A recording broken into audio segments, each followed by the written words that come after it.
Il fallait que ça arrive à un moment, forcément, on savait qu'on allait en arriver là, et ça y est, Samsung a raté un Galaxy A50. Bon, je dis raté, j'y vais un peu fort, mais là, clairement, ils nous ont un petit peu déçus avec ce Galaxy A55. Il n'est pas nul pour autant, si vous avez ce smartphone, ce sera pas un horrible deal, mais il est juste un peu décevant, quoi. Je vous explique.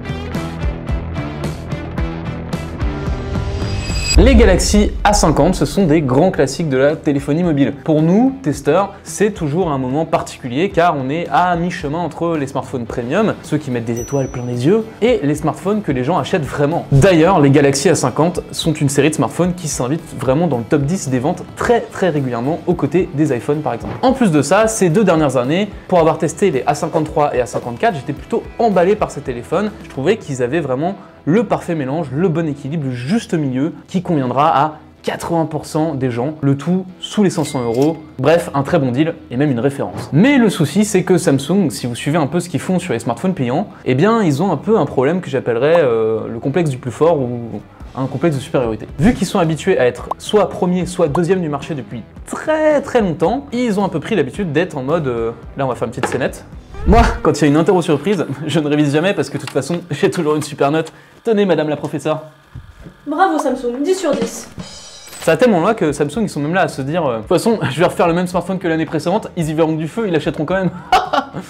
Bref, vous avez compris, ils se reposent un peu sur leur laurier et le reste du marché, il s'est pas dit bon, bah nous tiens, on va laisser Samsung nous mettre la misère en sortant le même smartphone chaque année, on va pas du tout s'améliorer. Non, ils ont un petit peu élevé leur game et résultat, bah ce A55, il nous laisse un petit peu froid. Comme je disais en intro, il est pas mauvais, c'est juste que pour 200 € de moins, vous avez le A54, celui de l'année dernière qui fait aussi bien. Et puis encore, si vous sortez de Samsung, vous avez le Nothing Phone 2A par exemple qui coûte 150 € de moins, ou même plein de Redmi Note 13 qui conviendront tout autant et qui feront à peu près aussi bien pour parfois moins cher. Bon, allez, on va quand même leur accorder qu'ils ont fait quelques petits efforts sur le design. On a désormais des tranches en métal brossé, c'est plutôt agréable en main, on va dire que ça fait bien illusion, on a presque l'impression d'avoir un smartphone plus haut de gamme que ce qu'il est. On a un dos en verre qui là aussi est plutôt d'habitude quelque chose d'assez associé au premium, en plus c'est du verre Gorilla Glass Victus Plus. Là encore, c'est une certification qui est plutôt de bonne qualité. Si on le regarde un petit peu au niveau look, je sais c'est plus subjectif, mais voilà, on n'a pas forcément un smartphone qui crie « je suis un smartphone milieu de gamme, je suis pas trop cher ». Non, il a quelque chose qui fonctionne plutôt bien. Moi l'autre jour, j'utilisais à côté d'un ami qui avait le dernier iPhone, j'avais pas l'impression d'avoir un smartphone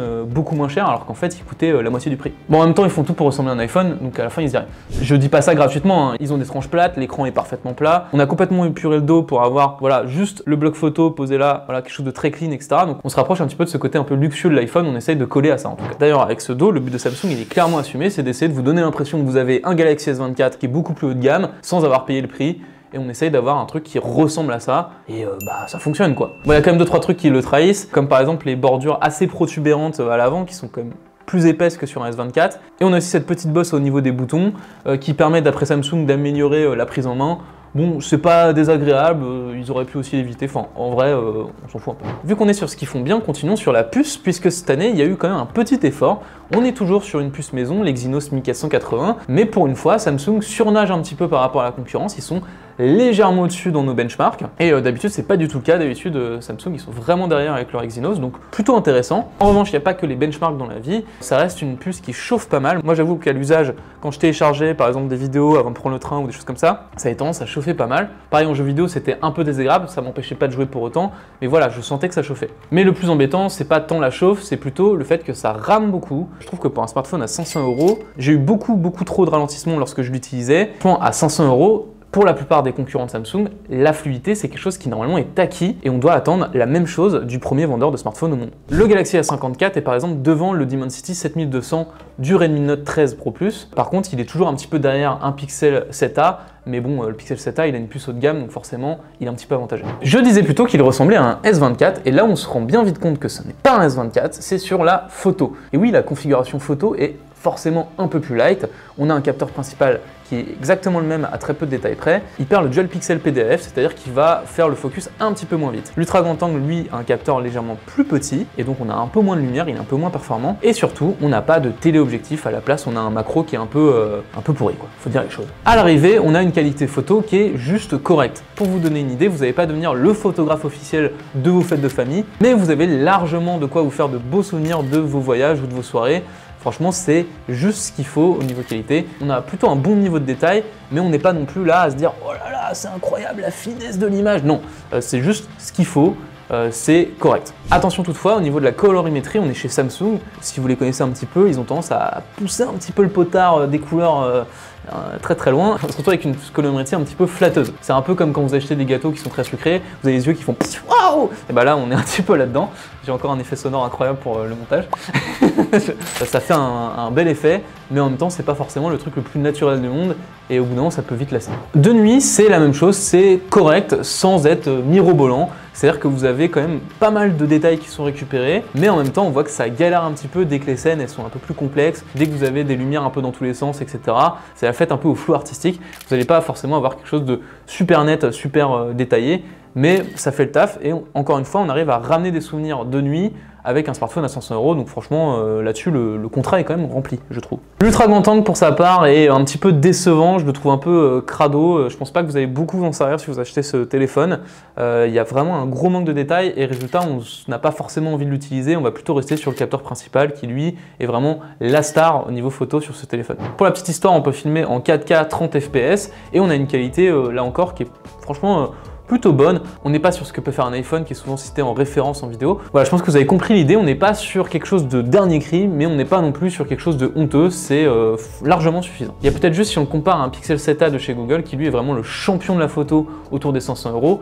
En plus, il y a bientôt le Pixel 8a où là, il perd un petit peu du terrain. Et on pourra également toujours rappeler que le Galaxy A54 sorti l'année dernière, en fait en photo il fait exactement la même chose, il coûte 200 € de moins, donc bon, c'est pas forcément le meilleur des arguments. Bon d'ailleurs, c'est ce qui m'amène à ce qui m'a vraiment déçu avec ce smartphone, c'est vraiment l'absence d'innovation. On a l'impression qu'ils ont arrêté de travailler sur leur smartphone. Il y a des choix vraiment discutables, par exemple la charge, on est toujours sur du 25 watts. Je sais que Samsung, même en haut de gamme, ils font du 25 watts sur le S24 par exemple, mais à un moment, réveillez-vous. Chez Xiaomi, il y a du 120 watts. Ça fait des années que c'est comme ça, mais en fait, ça commence à devenir vraiment compliqué de conseiller ce téléphone par rapport à la concurrence. En plus de ça, franchement, l'autonomie, elle n'est pas à tomber par terre. J'ai utilisé ce smartphone par exemple sur une journée où j'ai pris le train, j'ai voyagé un petit peu. À la fin de la journée, vers 18 h, j'avais plus que 15% de batterie. Alors oui, je l'avais beaucoup utilisé parce que j'étais dans le train, j'avais pas grand chose à faire, mais c'est pas impérial comme on peut le trouver sur certains smartphones haut de gamme.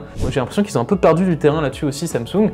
Je me souviens du Galaxy A53 il y a 2 ans. J'arrivais à tenir 3 jours avec un usage un peu light, avec un usage un peu plus vénère, ça tenait largement une journée et demie. Là, au bout de même pas une journée, je suis obligé de le passer par la case charge, donc c'est pas forcément ultra solide. Pareil sur l'absence d'innovation et de nouveauté. Avant Samsung, ils avaient vraiment un avantage qui permettait de vraiment les mettre en avant, c'était le suivi logiciel. On savait que quand on achetait un Galaxy A54 ou A53, on avait plus de mises à jour que les concurrents. Sauf qu'aujourd'hui, les concurrents, ils ont rattrapé. Et donc ce A55 qui promet 4 ans de mise à jour majeure et 50 pages de sécurité, et c'est exactement la même chose que ce que promettent ses concurrents. Donc en fait, on se retrouve avec un smartphone qui s'est fait rattraper et qui n'a pas voulu continuer à aller plus loin. Et résultat, ça lui fait perdre vraiment des points là-dessus aussi. Alors oui, ça reste un smartphone qui n'est pas désagréable à utiliser, bien au contraire, il est franchement très correct et il se sauve beaucoup avec son écran. Son écran est franchement excellent, c'est Samsung qui fabrique ses propres dalles, donc forcément ils se réservent des très bonnes dalles sur leur smartphone.